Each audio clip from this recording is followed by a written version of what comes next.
Hello sir, good afternoon sir. Good afternoon sir. Sorry sir, good evening. No आवाज problem. नहीं आ रही। आवाज आ रही है? जी सर, अभी आ रही है। Sorry sir, good evening sir. हाँ, good evening, good evening. How are you? I am fine sir, thank you. लोग स्टार्ट करें, समय बर्बाद जी नहीं सर। करते हुए स्टार्ट करते हैं। जी सर। क्वेश्चंस जो आएंगे, इसके पहले भी इंटरव्यू दिया है? जी सर, मॉक दिया है अभी एक। अब ये मेरा पहला अटेम्प्ट है बीपीएससी में। अच्छा अच्छा अच्छा, ठीक है। अभी आप क्या कर रही हैं? सर 2016 के बाद से मैंने 3 साल आईटी कंपनी में काम किया as a software engineer. And sir corona के दौरान घर से काम करने का मौका मिला, तो मैंने साथ में काम के साथ साथ सर मैंने अपनी तैयारी स्टार्ट की सिविल सर्विसेज की, और ये मेरा प्रथम प्रयास है बिहार पब्लिक सर्विस कमीशन में। अच्छा अच्छा, तो आपने सिविल इंजीनियरिंग किया है ना? जी सर। सिविल इंजीनियरिंग किया है, उसके बाद आपने 3 साल तक जॉब किया। काफी अच्छा जी आपका सर। फील्ड आपका काफी अच्छा है, टेक्निकल फील्ड से आप हैं और जी अच्छे सर। जगह पर आपकी पोस्टिंग हो सकती है, तो फिर आप इसमें क्यों आना चाहते हैं? Sir sir public service commission में आना मेरा हमेशा से एक ड्रीम था आफ्टर ग्रेजुएशन। बट सर मुझे ग्रेजुएशन के बाद सिर्फ फाइनेंशियली इंडिपेंडेंट होना था, क्योंकि मेरे कुछ एजुकेशनल लोन्स थे। और सर जब एक बार मेरा वो सब क्लियर हो गया, तो फिर मैंने अपनी सर तैयारी स्टार्ट की सर इसके लिए। जी अच्छा, सर, इस वजह से। तो और आपने सर स्पेशली मुझे लोगों के बीच रह के काम करना और उनकी मदद करने का जो एक मेरा उद्देश्य था, तो मुझे लगा कि यही एक सर्विस है जिससे मैं अपनी ये सेटिस्फैक्शन फुलफिल कर सकती हूँ। अच्छा अच्छा, तो आपका पहला जो चॉइस है, पोस्ट की जो फर्स्ट प्रायोरिटीज है, वो क्या जी आपने सर। रखा है? सर डीएसपी है, DSP. Bihar police service sir. तो बताइए कि बिहार पुलिस सर्विस तो काफ़ी चैलेंजिंग जॉब है, खास करके जी सर। बिहार यूपी जैसे स्टेट में काफ़ी चुनौतियां रहती हैं, और आप एक जी महिला सर। हैं। महिला होने के जी नाते सर। तो और ज़्यादा चैलेंजिंग होगा। क्या आपने कभी सोचा है इस संदर्भ में? क्या अभी से भी आप प्रायोरिटी चेंज कर सकती हैं? आपको एक मौका दिया जा सकता नहीं सर, मतलब मैंने काफी सोच के ये प्रेफरेंस दिया था अपनी जॉब के लिए, क्योंकि सर जो काम मैं करना चाहती हूँ स्पेशली वुमेन्स और बच्चे के लिए, सर मैं एक सोसाइटी में सेफ्टी नेट प्रोवाइड कराना चाहती हूँ, ताकि उन्हें अपने ड्रीम्स परस्यू करने में कम से कम सोशल बैरियर्स का सामना करना पड़े। तो सर मुझे लगता है कि इसके थ्रू मैं काफी अच्छी तरीके से इस रिस्पॉन्सिबिलिटीज को निभा सकती हूँ सर। है? तो बताइए कि आप एक महिला हैं, तो जी सर। वुमेन्स को एट्रोसिटी से बचाने के लिए या वुमेन्स के प्रति जो क्राइम्स होते हैं उसको कंट्रोल करने के लिए as a DSP, women DSP के रूप में आपके क्या क्या स्टेप्स होंगे? सर पहले जो मेरा फोकस होगा कि सर जैसे लोग बहुत स्पेशली वुमेन्स काफी घबराती हैं कोई भी क्राइम को रिपोर्ट करने से। तो सर जब पहले क्राइम रिपोर्ट होगा तब जाके पुलिस अपना काम कर पाएगी। तो सर उसके लिए मैं कम्युनिटी पुलिसिंग पे काफी महत्व देना चाहूंगी उसमें।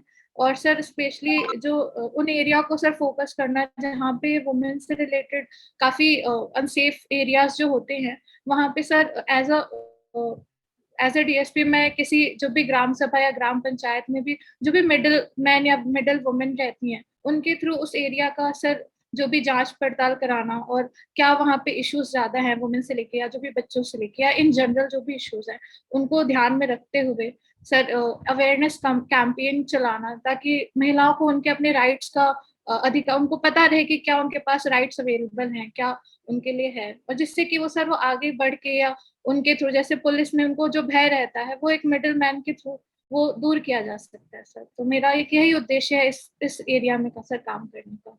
अच्छा अच्छा, ठीक है। आपका एक सब्जेक्ट, आपका ऑप्शनल पेपर है एंथ्रोपोलॉजी, है ना? जी सर। जी सर। एंथ्रोपोलॉजी में आपने पूरी तैयारी किया है अच्छे से? जी सर। अभी तो कुछ सर कारण जो होगा, मेन एरियाज हैं उसको नहीं पता है। बीइंग ए सिविल इंजीनियर, क्या कारण रहा है कि आपने एंथ्रोपोलॉजी ही चुना है? सर एक तो मेन रीजन ये था कि मतलब काम करते वक्त सर काफी सब्जेक्ट से टच छूट गया था और सिलेबस भी काफी यूज था उसका। तो सर मुझे लगा कि सिविल सर्विसेज की तैयारी कर रहे हैं तो ह्यूमैनिटी की सब्जेक्ट देखते हैं, और सर एंथ्रोपोलॉजिस्ट ले लिया क्योंकि इसका सिलेबस भी काफी कॉम्पैक्ट था और काफी डाइवर्स था, तो मुझे लगा मैं सर मैं इसमें अच्छा कर पाऊंगी। जिसमें उस आप वजह रिलैक्स से हैं। सर। जी सर। ठीक। यस। अच्छा मैम बताएंगे मानव विज्ञान क्या होता है, what is anthropology? Sir, anthropology is a holistic study of social, cultural, and biological evolution of man across space and times. क्लूनोफ का नाम आपने सुना है? क्लूनोफ, क्या सर? क्लूनोफ महोदय का नाम सुना है आपने? सर मेरे को समझ नहीं आया क्या बोल रहे हैं। क्लूनोफ एक मानव शास्त्री हैं, एंथ्रोपोलॉजिस्ट हैं, उनका नाम सुना है? सर नाम मेरे को क्लियर नहीं हो रहा। क्लूनोफ, क्लूलोक। एलपी विद्यार्थी का नाम आपने सुना है? जी सर, जी सर, एलपी विद्यार्थी सर का नाम सुना है। इनका क्या योगदान है एंथ्रोपोलॉजी में? सर एलपी विद्यार्थी जी का सर जो सबसे कुछ उन्होंने फील्ड पे काम किया था सर, पहला है कि सेक्रेड कॉम्प्लेक्स और सर ट्राइबल कास्ट कंटिन्यूम। तो उन्होंने सेक्रेड कॉम्प्लेक्स को एक्सप्लेन किया है कि कैसे हर एक एरिया में एक ऐसा सेक्रेड कॉम्प्लेक्स होता है जहाँ पे भिन्न भिन्न प्रकार के कल्चरल ट्रेड्स और जो भी बिलीफ्स होते हैं, अलग अलग ट्राइब रेसेस के लोग उस जगह पे आते हैं और वहाँ पे सर कल्चरल सिमुलेशन होता है, वो एक दूसरे से अपना बात करते हैं, कल्चर एक्सचेंज करते हैं। जैसे कि सर उन्होंने बिहार के गया का ही उन्होंने स्टडी किया था, जिसके थ्रू उन्होंने सेक्रेड कॉम्प्लेक्स को डिराइव किया sir.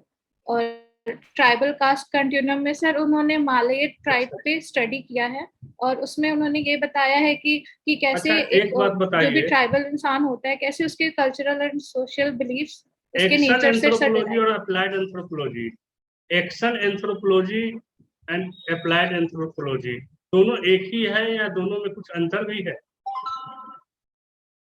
Sir sir action and sir जहाँ तक मुझे पता है सर एक में ऐसा होता है कि हम किसी एंथ्रोपोलॉजिस्ट प्रोफेशनल के साथ जो भी पॉलिसी मेकिंग बॉडी है उनके साथ सर डिस्कशन के बाद जो पॉलिसी इम्प्लीमेंट होती है स्पेशली फॉर ट्राइब्स, तो वो sir action and applied anthropology में आता है सर। मुझे माइन्यूट डिफरेंस में भी नहीं ध्यान आ रहा। अच्छा, विवाह क्या होता है? विवाह? Marriage sir. यस। जी सर, सर मैरिज को स्पेशली कैथलीन गफ ने डिफाइन किया था कि सर एक ऐसा समाज जिसमें कि एक वुमेन और उसके अलावा कोई भी अदर स्पाउसेस के बीच में एक सोशली रिकॉग्नाइजेबल जो रिलेशन स्टार्ट होता है, जिससे कि जो भी प्रोजेनी क्रिएट होती है उसको हम वो लेजिटिमेट प्रोजेनी क्रिएट होती है सर, उसे ही मैरिज इंस्टीट्यूशन का नाम दिया है। जिसमें कि sir women to women marriage, polygamy, polyandry, इस तरह की भी मैरिज को उन्होंने सर इंक्लूड किया है। इसके अपवाद भी हैं क्या? इसके अपवाद जी भी सर, हैं? इसके आप सर एक्सेप्शंस? जैसे कैथलीन गफ में जी सर कैथलीन गफ में ने तो मोस्टली सारे मैरिज को इंक्लूड किया है एक्सेप्ट सर गे मैरिजेस जो मैन और मैन के बीच में होता है, और उन्होंने सर ये एक्सप्लेनेशन दिया है कि सिंस की अच्छा, सर उनसे अच्छा, कोई एक मिनट, आप एक संबंधम होता है, संबंधम किस ट्राइब में पाया जाता है ये रिलेशन? सर क्या आप इसका इंग्लिश बता सकते हैं? मुझे हिंदी इसका नहीं पता। इसका हिंदी नाम ही है, हिंदी इंडियन एंथ्रोपोलॉजिस्ट का दिया हुआ है ये। सॉरी ठीक, सर मुझे नहीं। तेरा ताली का नाम सुनी है आपने? तेरा तालीम? ताली, ताली एक सेरेमनी होता है, किस ट्राइब्स में होता है? सॉरी सर मैं रिकॉल नहीं कर पा रही अभी। तो मानव विज्ञान क्यों पढ़ते हैं? चल रहा है। सर जैसे कि मैंने कहा कि एंथ्रोपोलॉजी होलिस्टिक स्टडी होती है, इसमें हमें सर ह्यूमंस के जो भी साइकोलॉजिकल पार्ट है, कल्चरल पार्ट है, उनके जो भी बायोलॉजिकल पार्ट हैं और आर्कियोलॉजिकल जो भी सर हमारे प्राइमेट्स या जो भी हैं different different races sir, as a holistic study हम पढ़ते हैं जिससे कि सर हम इंसान को अच्छी तरीके से समझ पाए। उनके सर कल्चर एक बात वेरिएशन को बताइए, समझ पाए। बिहार के कुछ एंथ्रोपोलॉजिस्ट का नाम बताएं, बिहार के कुछ एंथ्रोपोलॉजिस्ट, एक दो जो प्रोमिनेंट जी हो। सर शरद चंद्र रॉय, जिनको सर इंडियन एंथ्रोपोलॉजिस्ट का फादर भी कहा जाता है, और सर दूसरे एलपी विद्यार्थी सच्चिदानंद सिन्हा, ये सर नाम है। कुछ ट्राइब्स का नाम बताएं बिहार के। सर बिहार में तो मुख्यतः 30 तरह के ट्राइब पाए जाते हैं, जिसमें से कि सर बिरहोर है, संथाल है, उरान है, माल पहाड़िया है, खारिया है, ये जनजाति हैं सर। खारिया जनजाति बिहार में पाई जाती है। जी सर। बिहार में सबसे अधिक कौन सी जनजाति पाई जाती है? सर जहाँ तक भी मुझे याद आ रहा है, संथाल की पॉपुलेशन ज्यादा है। तो ये बताइए कि मानव की उत्पत्ति आप मानती हैं कि बिहार भारत से हुई है, इंडिया से? सर सर मतलब मानव के अवशेष पाए गए हैं सर इंडिया में भी, जैसे नर्मदा मैन थे, जिनको कि सर होमो इरेक्टस की उसमें सर हम डालते हैं आपने इवोल्यूशन कहा में। कि नर्मदा पाए गए हैं भारत से, एस्ट्रेलोपिथेकस तो नहीं मिला है भारत में। जी तो क्या सर जी सर। तो आप बताएं, आप कैसे कर सकते हैं कि भारत से उत्पत्ति हुई है मानव की? एस्ट्रेलोपिथेकस तो सिर्फ अफ्रीका में मिले हैं। जी सर बिल्कुल सर एस्ट्रोलोपिथेकस सर मानव जाति में सर उन्होंने उनका पहला जो जहाँ से मैन और एप में डिफरेंशिएशन हुआ था, वो वहां से स्टार्ट हुआ था। पर सर उसके जो भी इवोल्यूशनरी सर वो है प्राइमेट्स हैं सर, वो होमो इरेक्टस, होमो सेपियंस हैं सर। उसके बाद से जो न्यू मैन जनरेट हुए सर तो वो होमो इरेक्टस से हुए, जो कि सर जिनके अवशेष इंडिया में पाए गए हैं। तो सर ऐसा कह सकते हैं कि अच्छा है। अच्छा, फिफ्थ शेड्यूल और सिक्स्थ शेड्यूल, दो शेड्यूल हैं, दोनों के बीच दो डिफरेंसेस बताइए, ज्यादा नहीं, दो डिफरेंसेस। सर फिफ्थ शेड्यूल जो है वो भी ट्राइबल एरियाज डिफाइन हैं, एक्सेप्ट सर मिजोरम, मिजोरम, असम, त्रिपुरा और सर मेघालय, जो कि सिक्स शेड्यूल में आते हैं। और सर जो सर दूसरा डिफरेंस ये है कि हम फिफ्थ शेड्यूल में सर हम ट्राइबल एडवाइजरी काउंसिल बनाते हैं, और सर और जो हम इसमें होता है वो ऑटोनोमस रीजन देते हैं, जिसमें कि सर ट्राइब अपने ग्राम पंचायत से रिलेटेड वो अपने एरिया को ऑटोनोमसली सर वो एडमिनिस्ट्रेशन उनका कर सकते हैं सर। ठीक, थैंक यू सर। ये बताइए कि आजकल इलेक्ट्रिसिटी के सेक्टर में बहुत तेजी से रिफॉर्म चल रहा है, तो कुछ रिफॉर्म्स के बारे में बताइए, नए नए जो रिफॉर्म्स सर हुए। सर पहला जो सोलर एनर्जी की तरफ सर जो इंडिया बढ़ा है, ज्यादा से ज्यादा सर ग्रीन एनर्जी के थ्रू हम इलेक्ट्रिसिटी जनरेट करना चाह रहे हैं, फॉसिल फ्यूल को कम करने की वजह से। और सर दूसरा है कि सर हाइड्रोजन एनर्जी में भी सर काफी अभी पॉलिसी आई है इंडिया की, हाइड्रोजन पॉलिसी, जिससे कि सर फ्यूल वगैरह में सर यूज कर सकते हैं फॉसिल फ्यूल को रिप्लेस करने के लिए सर। और अभी जो स्मार्ट मीटर वगैरह लगाए जा रहे हैं, जी सर। आपने लगवाया, आपके घर में लग गया है स्मार्ट मीटर? सर अभी यूपी में तो नहीं आया है इस एरिया में स्मार्ट मीटर का, बट जी सर अभी प्रीपेड जो मीटर है, जिसमें कि पहले ही कस्टमर पैसे डलवा इसके के क्या फिर बेनिफिट होंगे? इलेक्ट्रिसिटी का यूज करते हैं। स्मार्ट मीटर के क्या बेनिफिट होंगे? सर कि सबसे पहले सर तो जो कंजम्पशन होता है, जो कंजम्पशन का यूज होता है, वो सर मॉनिटर हो पाएगा, क्योंकि सर ऑलरेडी जितना रहेगा इंसान उसी हिसाब से यूज कर पाएगा। तो एक उनके अंदर कॉन्शियस जनरेट होगा कि हमें उसी हिसाब से खर्चा करना है, जितनी हमारी आपूर्ति करनी है। और सर दूसरा है कि इससे कि सर जो राजस्व कर है उसमें बढ़ोतरी होगी, क्योंकि सर जो लोग बिजली का बिल नहीं पेमेंट करते हैं, या फिर काफी काफी दिन तक सर उनके बिजली के बिल पेंडिंग रहते हैं, वो सर टाइम से उनका पेमेंट हो जाएगा। देखिए, यह बताइए कि अभी इस वर्ष हमारे देश में राष्ट्रपति का चुनाव होने वाला है, जानता है आपको? जी सर। जी सर। चुनाव तो होना है, तो राष्ट्रपति को किस तिथि के पहले तक चुनाव संपन्न करवाकर उसको अपॉइंट करवा देना है? सर अभी मुझे करंट डेट तो मुझे नहीं ध्यान है कि किस दिन एक्सपायर हो रहा है, बट सर ये रहता है कि सर राष्ट्रपति का सर जो कार्यकाल होता है वो 5 साल का होता है, तो सर उनके पोस्ट के छोड़ने से पहले नए राष्ट्रपति का चुनाव हो जाना चाहिए ताकि वो पोस्ट वेकेंट ना रहे। इस बार क्या लगता है आपको, इस बार आपको क्या उम्मीद है कि एनडीए के कैंडिडेट राष्ट्रपति बनेंगे या के विरोधी पक्ष से बनेंगे? कुछ आइडिया है आपको, कुछ इस तरह का सोचती हैं कभी? सर ये तो इनडायरेक्ट इलेक्शन है सर, और जैसे जिस प्रकार से सर वोटिंग होगी मेंबर्स का, जैसे इलेक्टोरल कोलाज का सर प्रेफरेंस होगा उस बेस पे सर हमारे प्रेसिडेंट इलेक्शन में जो इलेक्टोरल रोल होता है इसमें कौन कौन होते हैं?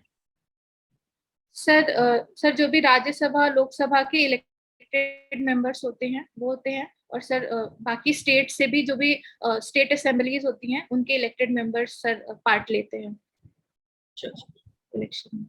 इसके वोट वैल्यू के बारे में जानती हैं, फार्मूला वगैरह कुछ है? जी सर मेरे को पता है सर, जैसे कि स्टेट के जो भी एमएलएज होते हैं उनका वोट वहाँ की जो भी पॉपुलेशन होती है और नंबर ऑफ जितने सर पूरे स्टेट में जितने इलेक्टेड मेंबर्स होते हैं उनके इनटू 1/1000 क्वोशंट रहता है। और सर जो एमपी का वोट इक्वल टू सर जो एमएलए के वोट के बराबर होता है, वो सर जितने टोटल, सर मुझे ध्यान नहीं आ रहा इस टाइम। कोई बात नहीं है। अच्छा, अभी हाल फिलहाल में शेयर मार्केट में एक आया है एनएफओ, नाम सुना है आपने? NFO non fungible sir token, NFT पता है। NFO new fund offer. Okay sir. Mutual fund की कंपनियां हैं जो न्यू फंड ऑफर लेकर आई हैं अभी, ये नया इनोवेशन। एक चीज और बताइए कि अभी सरकार ने पेट्रोल और डीजल के दाम को घटाया है, ठीक है ना? जी सर। तो जो दाम घटाया है तो इससे क्या क्या बेनिफिट हो सकते हैं, या दाम घटाने के पीछे क्या रीजन है? सरकार को ऐसा क्या मिल गया जो अचानक दाम घटा दिए है? सर जैसे कि अभी कुछ दिनों आया था कि सर रिटेल इन्फ्लेशन 7 साल से भी काफी ज्यादा हो रखा है, 7 पॉइंट समथिंग। तो सर उसको मद्देनजर रखते हुए सर भारतीय इंडियंस को सर को भी थोड़ा राहत प्रदान करने के लिए सरकार ने फ्यूल प्राइसेस पे कट लगाया है। और सर ये प्राइसेस सर यूक्रेन और रशिया वॉर से काफी ग्लोबली इम्पैक्ट हुआ सप्लाई चेन की वजह से। तो सर ये एक रीजन है जिसकी वजह से सरकार ने प्राइस घटाया है। ठीक है मैडम, आपसे सवाल करेंगे। नमस्ते। यस बिहार की विरासत के बारे में बताइए, इसके फीचर्स। बिहार के सर विरासत, हेरिटेज ऑफ बिहार। अच्छा, हेरिटेज के बारे में सर बिहार का जो मुझे लगता है सर, सबसे पहले तो जो बिहार का एक कल्चर है वो काफी प्राचीन काल से भी काफी फेमस में रहा है। जैसे कि सर मैम पाटलिपुत्र रहा है, बोध गया ट्री है जहाँ पे महात्मा बुद्ध जी का उन्होंने महापरिनिर्वाण वो उनका हुआ था, इनलाइटमेंट हुआ था। और मैम सर स्पेशली वो जो छठ पूजा होती है जो काफी फेमस होता है हमारे यहाँ, तो सर मैम ये चीजें हैं बिहार में। तिनकठिया पद्धति के बारे में बताएं कुछ, क्या है मैम? जी मैम ये इंडिगो कल्टीवेशन के अराउंड जब हुआ था तो उस टाइम पे जो भी इंडिगो प्लांटर्स थे उन्होंने वहां पे ये उनके वहां के जो किसानों थे उनके ऊपर मैम ये फोर्स कर दिया था कि उन्हें अपने जो खेत का होता है उसका 3 हिस्सा और 3/20 का जो भी हिस्सा होता है उन्हें उसमें इंडिगो की खेती करनी पड़ेगी। तो जिसके खिलाफ सर मैम वहाँ के लोगों ने रिवॉल्ट किया था, जिसमें कि गांधी जी का एक महत्वपूर्ण योगदान है। महिला सशक्तिकरण के लिए बिहार सरकार क्या क्या कदम उठा रही है या क्या क्या कदम उठाती रही है? जी मैम। आप उससे संतुष्ट हैं? जी मैम, बहुत ज्यादा संतुष्ट हूँ, क्योंकि मुझे लगता है कि एक रिवॉल्यूशनरी कदम है जो बिहार में हो रहा है। महिलाओं को मतलब 50% मैम रिजर्वेशन है मतलब लोकल इलेक्शन में। और ये जो महिलाओं को ये मगर गवर्नमेंट नौकरीज में 1/3 33% का जो मैम रिजर्वेशन है।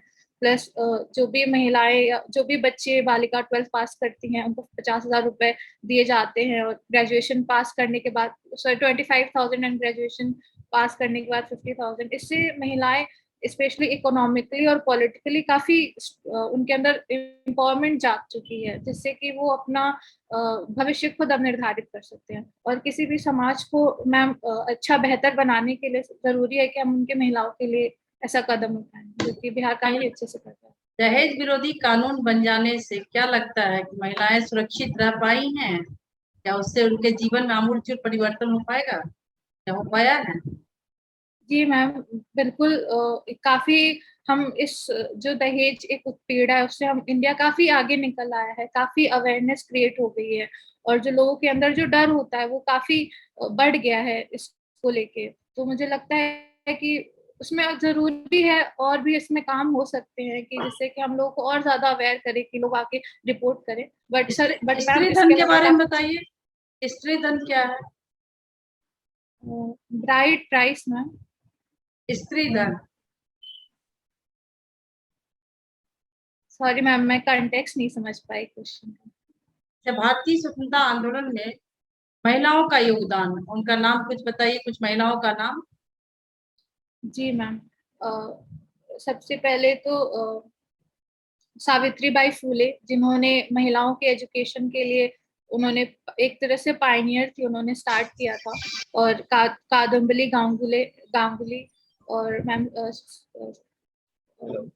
एनी बेसेंट है और सरोजनी नायडू हैं, जिन्होंने काफी और उसके अलावा मैम जो भी लोकल वुमेन्स थी जिन्होंने चंपारण सत्याग्रह और बारडोली सत्याग्रह में बढ़ चढ़ के हिस्सा लिया। तो और समय मौलिक अधिकार संविधान के किस भाग में वर्णित है? मैम आर्टिकल पार्ट 3 में मैम फंडामेंटल राइट्स आते हैं। इकोसिस्टम किस आर्टिकल में है? क्या मैम? सॉरी। इकोसिस्टम के बारे में हमारा किस संविधान के किस आर्टिकल में हम इकोसिस्टम के बारे में जानते हैं या कहाँ प्रावधान है? Environment and ecosystem ma'am directive principle में इसका प्रावधान है, आर्टिकल 48 जहाँ मुझे याद आ रहा है। आप एक अधिकारी बनेंगी, मान लीजिए डीओ बनती है, डिस्ट्रिक्ट एजुकेशन ऑफिसर बनती हैं, तो शिक्षा व्यवस्था में आपको क्या लगता है कि क्या कमी है और उसको कैसे सुधार करेंगे? और नई शिक्षा नीति के बारे में बताएं। शिक्षा के लिए तो सबसे पहले मैं यही करूंगी कि जहाँ पे जो भी स्कूल में, सरकारी स्कूल में जो भी टीचर्स पढ़ा रहे हैं उनके ऊपर मैम मतलब उनके ऊपर मॉनिटरिंग की जरूरत है कि वो टाइम पे अपना आ रहे हैं, क्लास ले रहे हैं, बच्चों को पढ़ा रहे हैं कि नहीं। और मतलब उसमें वो रहेगा पहला प्रयास। और मैम दूसरा रहेगा कि जो भी इंफ्रास्ट्रक्चर अगर मेरे जुरिडिक्शन में जो भी रहेगा तो मैं उसके थ्रू वो स्ट्रेंथन करना चाहूंगी इस एरिया में, जिससे कि बच्चों को जो भी आजकल डिजिटल लिटरेसी में पीछे रह जा रहे हैं वो चीज ना हो। और मैम न्यू एजुकेशन पॉलिसी में मैम उसके जो मुख्यतः हैं जो उन्होंने मेन फाउंडेशन चेंज किया है 5+3+3 का। और मैम उसमें क्या कहते हैं कि जो भी अर्ली एजुकेशन है चिल्ड्रन का, जिनको आंगनबाड़ियों को दिया गया है कि 6 साल तक के बच्चों को प्री एजुकेशन देना। और मैम और भी ऐसे हैं मुझे याद नहीं। आपका हॉबी कुकिंग है, तो प्रोफेशनल कुकिंग है, कुक है? आप अपने बारे में बताइए। मुझे एक्चुअली क्या मुझे डिफरेंट खाना, मुझे मैम हर तरह कॉन्टिनेंटल या ट्रेडिशनल फूड क्या बनाती है? सर ऐसे मैम ऐसे तो मैं हर चीज बना लेती हूँ, बट मुझे इंडियन को खाना या फिर चाइनीज खाने को इंडियन तरीके से थोड़ा बनाना, जो फ्यूजन होता है खाने का। आप जॉब में रहेंगी, आपके घर गेस्ट आएंगे, आपके पास समय नहीं होगा, फिर कैसे हैंडल करेंगे? मान लीजिए आपके पास कोई स्टेपनी भी नहीं हो, फिर हैंडल कैसे करेंगे? मैम एक जो तहरी बनाते हैं हमारे नॉर्थ इंडिया में काफी फेमस है, वो काफी इजीली बन जाता है और काफी अच्छा होता है। तो मुझे लगता है मैम मैं वही बनाऊंगी, और मतलब वो कम टाइम में भी बन जाता है और काफी अच्छा होता है। ठीक है, thank you. Thank you ma'am. अच्छा बताइए कि आपने डीएसपी फर्स्ट चॉइस दिया है और आपका सिलेक्शन अगर हो जाता है तो क्या आप अपने लाइफ से पूरी तरह संतुष्ट हो जाएंगी? सर एक ह्यूमन नेचर होता है कि जब हम किसी अपने पावदान को हासिल कर लेते हैं तो हमें रहता है कि हम इसमें और अच्छा करें और आगे बढ़े। तो जो एक मिनिमम सेटिस्फैक्शन होता है कि हाँ मैं सर्विस में आ गई हूँ, मुझे अच्छा करना है, और सर मेरे जुनून है कि मैं इसमें और आगे बढ़ूं, जो भी पद है मैं उसमें अच्छा ठीक है, कार्य वेरी करूं गुड, जिससे बहुत कि अच्छा। मैं अपने और करियर में आगे बढ़ पाऊं। और बताइए कि अपने आप को आप अगले 10 वर्ष में कहाँ पाती हैं, कहाँ देखना चाहती हैं, नेक्स्ट 10 ईयर्स? जी सर, अगर सर मैं पुलिस में ही अपने आप को देखना चाहूंगी कि मैं एक बड़े पद पे रहूंगी, जिसमें कि जिससे कि मेरे अंदर और एक कार्यभार आएगा, काफी चैलेंजेस रहेंगे, ताकि मैं और अच्छे लेवल पे काफी रिसोर्स के साथ में जो भी मेरा एम है सोसाइटी को लेके वो तो सर मैं फुलफिल करना एक चाहूंगी। लास्ट क्वेश्चन है कि सरकार में पद पे लोग आते हैं, सभी लोग काम करते हैं, सभी लोग अच्छा काम करते हैं, तो आप बताइए कि अ, आपका पर्सनल कंट्रीब्यूशन क्या होगा जो औरों से कुछ अलग हो, जैसा कि आपने कुछ सोचा हो, समझा हो, कुछ तैयार किया हो ऐसा? इस वजह से मैंने बोला था कि पुलिसिंग पे जो एक डर होता है महिलाओं और बच्चों में स्पेशली कंप्लेन ना करने का, या जो भी डर होता है सर मैं उसको दूर करना चाहूंगी। सर जैसे एक सेइंग है कि सर जो police is a citizen with the power and, sir मैं इस कॉन्सेप्ट काफी अच्छे से इम्प्लीमेंट करना, जिस जो मेरा सर अभी एक डायरेक्शन है सर वो इसी दिशा में है कि लोग ज्यादा से ज्यादा आए, अपनी कंप्लेन करें, और कोई भी मेरे पास जो भी ऐसा है मैं उसकी उस जो भी मेरी शॉर्ट टर्म और लॉन्ग टर्म रिलीफ मैं उनको प्रोवाइड करा सकती हूँ सर, वो मैं जरूर कराना चाहूंगी। चलिए, बहुत अच्छा, बहुत अच्छा। Thank you. Thank you very much. आपका थैंक यू इंटरव्यू सर। समाप्त हुआ। Thank you sir. कैसा था? मुझे तो अच्छा लगा सर, मतलब थोड़ा मुझे लगा और क्लैरिटी चाहिए थी, जो भी सर अपने क्वेश्चन पूछे प्रेसिडेंट से रिलेटेड या जो भी है अभी करंट में चीजें, तो थोड़ा उनको क्या और नाम है, काम करने की। क्या नाम है तुम्हारा? दीक्षा गुप्ता सर। दीक्षा। यस ठीक है, और कहाँ रहती हो? सर मैं गोरखपुर में, महाराजगंज डिस्ट्रिक्ट है, वही अभी घर से ही काम करती हूँ, तो घर पे अभी हूँ 2 साल से। अच्छा, वर्क फ्रॉम होम, जी सर तो अच्छा है। देखो इंटरव्यू में कुछ बातें होती है, जैसे अपेरियंस होता है, हालांकि अभी तो घर से दे रही है तो अपेरियंस तो जब ऑफलाइन इंटरव्यू देने से ज़्यादा पता चलता है ना, तो जी सर। Appearance is good. और जो प्रेजेंटेशन का तरीका है, way of presentation, that's also good. Confidence level भी दिख रहा है, घबराहट ज़्यादा नहीं दिखी। और thank you sir. Formalities discipline में कहीं कोई दिक्कत नहीं है। जानकारी का लेवल भी ठीक है, जिस तरह से सिविल इंजीनियरिंग किए, 3 साल से जॉब में हो, तो तुम्हारा कॉन्फिडेंस लेवल बना हुआ है। एंथ्रोपोलॉजी में भी ठीक ठाक जवाब दिया है। थोड़ा सा और जैसे कि थिंकर्स के बारे में उन्होंने एंथ्रोपोलॉजिस्ट के बारे में पूछा था, थोड़ा बहुत जो फैक्चुअल जानकारी है उसको थोड़ा सा और अच्छे से देख लेना है, ठीक है ना। जी सर। डीएसपी के पोस्ट पे जो वर्क है उसमें जो पर्सनल लेवल पे क्या करेंगे अच्छा बताया है, तो देखना है महिलाओं के लिए और क्या क्या किया जा सकता है, ये सब चीज़ को थोड़ा बढ़िया से देख लेना है। तो देख लेने के बाद कोई दिक्कत नहीं होगी, अच्छे से कर लेना है। और अच्छा था, बाकी बहुत अच्छा है, कोई दिक्कत नहीं। कब है इंटरव्यू? ठीक है सर, 15 जून को है इंटरव्यू। अच्छा, तो बहुत समय है अभी। हाँ, आपको कुछ बताना जी है? सर, बट मैं एक क्वेश्चन करना चाह रही थी क्वेश्चन अपने मुझे बताना है कैसा क्या सर? कैसा नहीं, था? ओवरऑल अच्छा था, कॉन्फिडेंस लेवल भी अच्छा लगा, अपियरेंस भी अच्छा है, सब कुछ मुझे अच्छा लगा। चलो ठीक है, okay thank okay, you. All the best. फिर अपने सर आप एक से सवाल था मुझे, हाँ हाँ बोलो। सर जैसे कि वुमेन्स के लिए मुझे एक ये भी है कि मैं जो भी सर एक टोल फ्री नंबर होता है जो कि जिसमें वुमेन कंप्लेन कर सकती हैं, जो कि ऑलरेडी बिहार में है, तो मैं इस चीज को भी और काफी अच्छे से करना चाहती हूँ। तो मैं इसको कैसे मतलब बोलूँ, क्योंकि अगर मैं ये बोलूंगी तो कहेंगे कि अच्छे से काम नहीं करता टोल फ्री नंबर या जो भी है। तो क्योंकि सर ये रियलिटी है कि लोग यूज नहीं करते हैं उतना, तो उस क्षेत्र में डीएसपी का अगर कुछ ऐसा जुरिडिक्शन होता है उसमें क्लैरिटी थोड़ा मुझे नहीं है। टोल फ्री नंबर के साथ साथ क्या होता है, डीएसपी का एक सरकारी मोबाइल नंबर भी होता है और डीएसपी का ऑफिस का एक फोन नंबर होता है। ये सारे फोन नंबर को पब्लिक प्लेसेस पे डिस्प्ले किया जाएगा, सभी थानों में डिस्प्ले किया जाएगा, सभी ब्लॉक में, अनुमंडल कार्यालय में, हर जगह डिस्प्ले किया जाएगा, या जहाँ भी भीड़ भाड़ वाले जगह वहाँ डिस्प्ले किया जाएगा। और उसी में सूचना दी जाएगी कि किसी भी व्यक्ति को अगर किसी प्रकार की समस्या हो, दिए गए नंबर से, है ना, एसडीपीओ से संपर्क कर सकते हैं। ठीक है ना, ये रहेगा। ओके आवाज आ रही है? Okay sir, thank you sir. जी सर। दूसरा हो सकता है कि प्रत्येक थाने में, थाने की मॉनिटरिंग होना चाहिए, टाइम बाउंड मॉनिटरिंग करना है।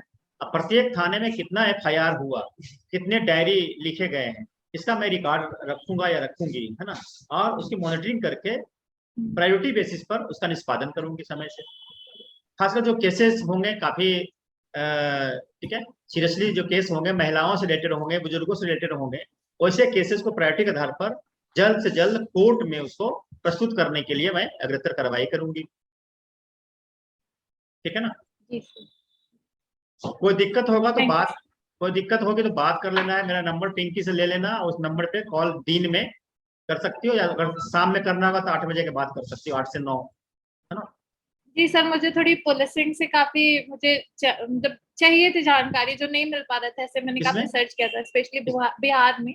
इसमें सर पुलिसिंग से रिलेटेड, क्योंकि काफी क्वेश्चन पूछे जा रहे हैं इंटरव्यू में, तो मुझे है, मैं सर मुझे अगर डाउट होगा तो मैं आपको कॉल करूंगी। हाँ हाँ, कॉल कर लेना, बात कर लेना, कोई दिक्कत, घबराना नहीं है, रिजल्ट चाहिए, हम लोग को भी रिजल्ट चाहिए। ओके, मैं भी बिहार सरकार में हूँ, जहाँ दिख रहा होगा पोस्ट, दिख रहा होगा ये, और मुझे अच्छा लगता है लोगों को गाइड करना, बताना। ठीक है, तो जहाँ दिक्कत होगी वहाँ बात कर लेना। जी sir, thank you so much sir. Question note करके रखना है, बात कर लेना। जी सर, नोट करके। हाँ।